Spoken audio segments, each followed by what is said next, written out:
Good afternoon 10th class students. आज मैं continue करते हुए मैं आपको जो हमने पढ़ा है उसके बारे में कुछ रिवीजन कराता हूँ।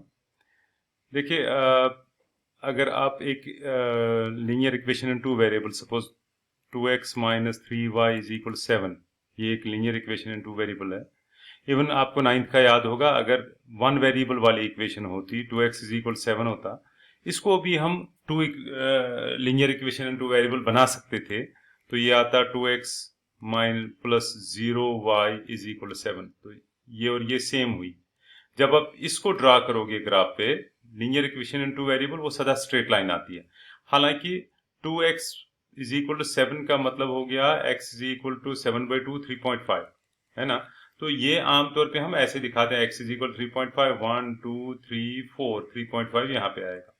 लेकिन अगर यही ग्राफ पे दिखाना हो, मतलब टू वेरिएबल में दिखाना हो, तब ये ऐसे आ जाएगा, ये लाइन आएगी, ये वाली लाइन ग्राफ 3.5 पे लाइन, अगर आपको 9th का याद होगा।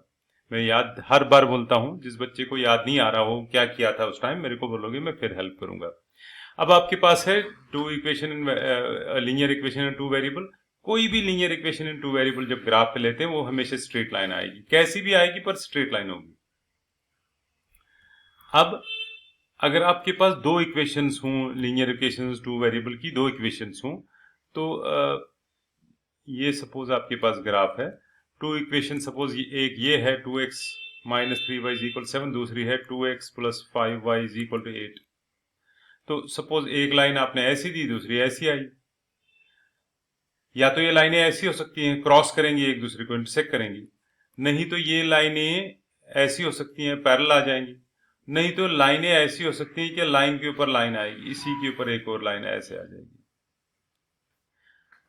हमारे पास three situations for linear equation two variable, जो दो इक्वेशंस हैं उनकी थ्री सिचुएशंस हो सकती हैं।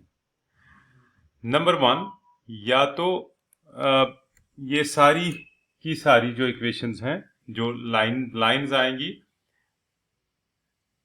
अगर लाइंस जो हैं पैरेलल पहले इंटरसेक्ट करेंगी, इनको बोलते हैं इंटरसेक्टिंग लाइंस।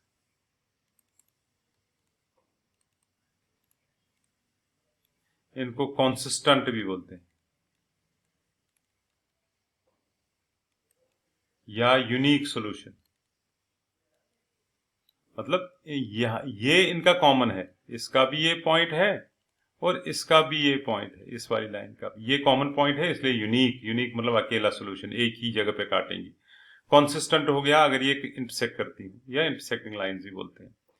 फिर दूसरा है, अगर दोनों लाइनें पैरेलल हैं, आपस में कहीं नहीं मिलती, पैरेलल लाइंस।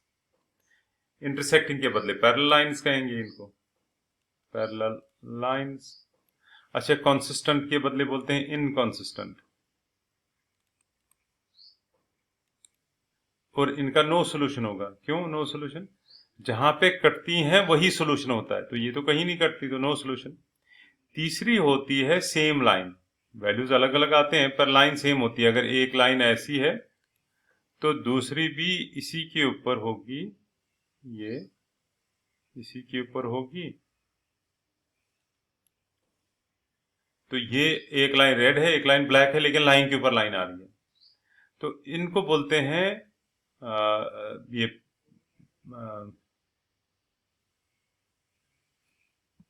कोइंसिडेंट लाइंस,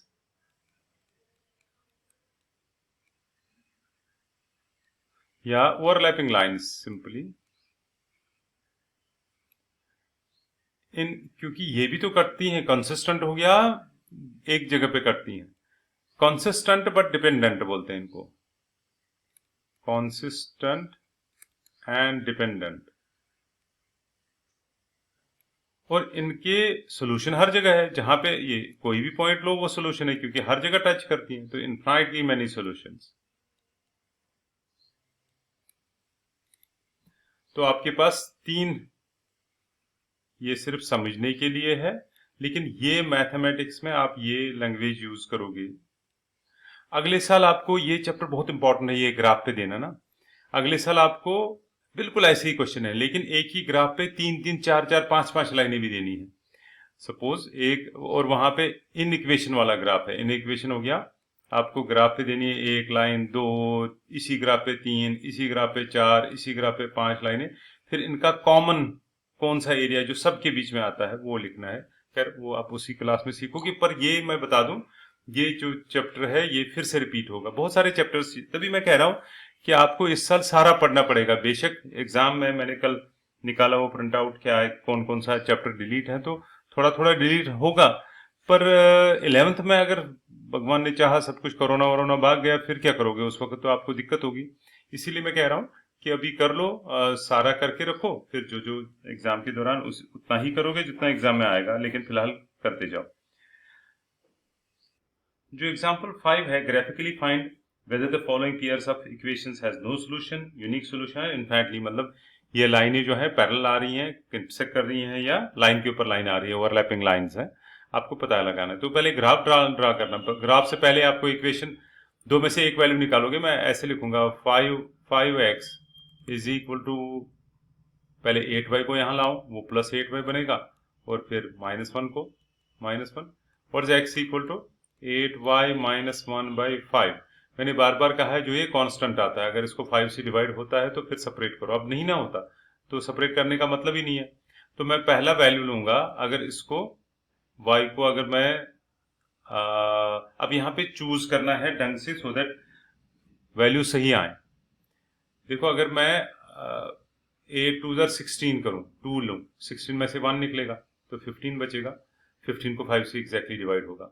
तो अगर x y में y लेता हूं 2, x होगा 8 मल्टीप्लाई 2 माइनस 1/5। मैं फ्रैक्शन से बचना चाहता हूं, जब कुछ भी चाह रहा नहीं हो आप फ्रैक्शन भी दे सकते हो।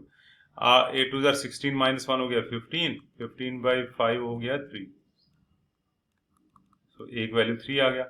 अच्छा, अब अगर y में 0 लेता, लेकिन आंसर आएगा 1/5, वो फ्रैक्शन मुझे अच्छा नहीं लगता, कोशिश करूंगा, जब नहीं आएगा तो फ्रैक्शन मजबूरी होगी फिर। अच्छा, इसको मैं 3 ज़ा 24, मैं -3 लेता हूं y को, y -3, देखना x 8 multiply -3 -1 divide by 5, so x आया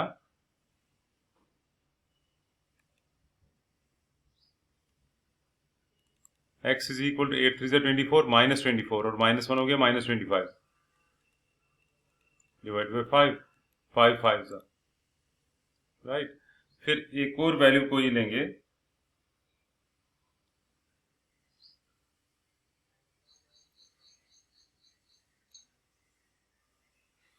मैं एक और इसका वैल्यू लूं, आप भी सोचो कितना, चलो एक फ्रैक्शन में भी दिखाते हैं। अब अगर y का वैल्यू आप लोगे 3, हाँ वो तो आएगा, y लो 3, y पॉजिटिव 3, तो यहाँ y3, x कितना 8 मल्टीप्लाई 3 माइनस 1 बाई, नहीं 3 8y, 8 2 ज़ा 16, 2 तो आ गया, चलो ठीक है, divide by 5, x is equal to 8 3 ज़ा 24 -1 कितना हुआ 23 divide by 5, x is equal to 5 4 ज़ा 23, 5 7 ज़ा 28, 23/5 है ना, 5 4 ज़ा 20, वहां से 3, 5 4 ज़ा 20, 5 4 5 ज़ा 5 4 ज़ा, तो 3.74। अब टेबल बना के रखता हूं मैं, याद रखो पहले इस केस में हमने y का वैल्यू पहले दिया हो, इसलिए y2 उस वक्त x है 3, y है -3, उस वक्त x निकला आपका +3, और जब y आपने +3 लिया x आ गया 4.74। अब देखो इसमें हमेशा याद रखो कि आपको कभी भी डिनोमिनेटर अवॉइड करना चाहिए जहां तक हो सके। नहीं होगा तो फिर परेशानी, फिर तो थोड़ा बहुत मेहनत करनी पड़ेगी। लेकिन हमेशा याद रखो कि इसका डिनोमिनेटर जैसे 1 है ना, तो आप एलसीएम निकालोगे 5 आएगा। 1 5 ज़र 5, 5 3 ज़र 15x माइनस 5 और 5 गया 24y प्लस 3 इज इक्वल 0। 5 तो 0 हो नहीं सकता, इसका मतलब 15x minus 24y plus 3 is equal 0। क्यों ने 3 कॉमन निकाले? 3 टाइम्स 5x माइनस 3 8 ज़ा 24 प्लस 3 1 ज़ा 3 इज इक्वल 0। ये 3 कभी 0 नहीं होगा, इसका मतलब ये 0 होगा। This implies 5x minus 8y plus 1 is equal 0। अबे ये तो यही इक्वेशन है, फिर से ये भी यही है। Since two equations are same therefore they have infinitely many solutions। अब इसका ग्राफ भी डालोगे आप, लेकिन सेम सेम वैल्यूज, इसकी भी सेम वैल्यूज आएंगे। आप 2 लाइनें डालोगे, जब ग्राफ डालोगे आपने पॉइंट्स डाले ऐसे, फिर एक एरो ऐसे ऐसे और दूसरा एरो ऐसे, इसका मतलब लाइन के ऊपर लाइन। आप अक्सर क्या करते हो, आपने एक ही एरो दिया तो हो गया काम, लेकिन इसके ऊपर दूसरी लाइन भी तो दिखानी है, ये दूसरी लाइन भी है इस तरह से। अब लगेगा ये दो लाइनें एक दूसरे के ऊपर आ रही हैं। तो ये क्वेश्चन यही था कि इसकी क्या सॉल्यूशंस है, क्योंकि ये लाइन के ऊपर लाइन आ रही है। तो जब आप ग्राफ पे दोगे आपको खुद पता चलेगा कि ये ग्राफ जो है लाइन के ऊपर लाइन आ रहा है। एग्जाम्पल 6 कह रहा है, एक लड़की ने शर्ट्स और स्कर्ट्स खरीदी, पैंट्स और स्कर्ट्स खरीदे। दूसरे फ्रेंड ने पूछा आपने कितनी, सपोज पैंट्स हैं एक्स और स्कर्ट्स हैं वाई। उसने बोला कितनी स्कर्ट्स खरीदी? वो कहती है क्या खरीदा, कितनी स्कर्ट्स? वो कहती है जो स्कर्ट्स हैं वो पैंट्स के डबल से 2 कम, पैंट्स के डबल हो गया 2x, उससे 2 कम। बाद में कहती नहीं यही स्कर्ट्स हैं, अगर पैंटों को 4 से मल्टीप्लाई करा, जितने मैंने लाए उनको 4 से मल्टीप्लाई, उसमें से 4 कम करें तब भी वही आ जाएगा। तो एक तरीके से अगर इस क्वेश्चन को सॉल्व करें ना, तो सब्ट्रैक्ट करने पे पता चलेगा ये और ये तो 0 हुआ, 4 में से 2 2, 2x माइनस 2x माइनस 2, तो 2x is equal to 2, x is equal to